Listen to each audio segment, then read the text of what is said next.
Hi guys, good morning.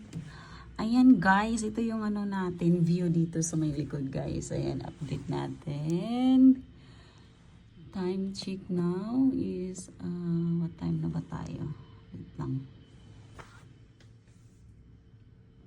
8 morning. Ayan. So, ayun si Kuya may nagtatrabaho na sa taas guys. Kasi working time na. Oh, ayan, napakataas naman ng trabaho ni Kuya. Nakakatakot to.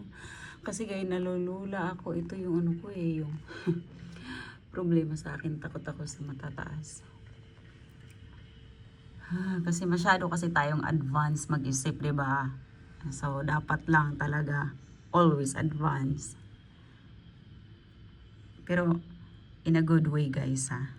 Hindi ko sinasabing advance kayo palagi. Kasi hindi naman tayo palaging tama, ayan.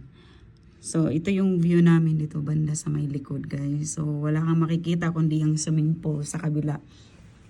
Tsaka ito yung building na kaharap namin banda sa room namin. Hindi ko alam kung ito ay hotel or condo. So, ayan. So, dun sa may bandang harap, mas maganda dun eh. Ayan. So, happy naman kami dito sa Kingsford Hotel. Kahit isang gabi lang na experience rin namin. At, yeah, napakaganda.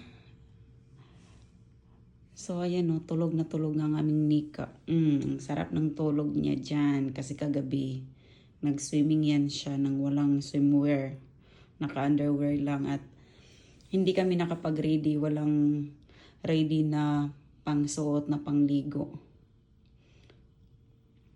So, ayan. Nag-aabang ako today at may online tayo guys. So, bye for now. Thank you for watching.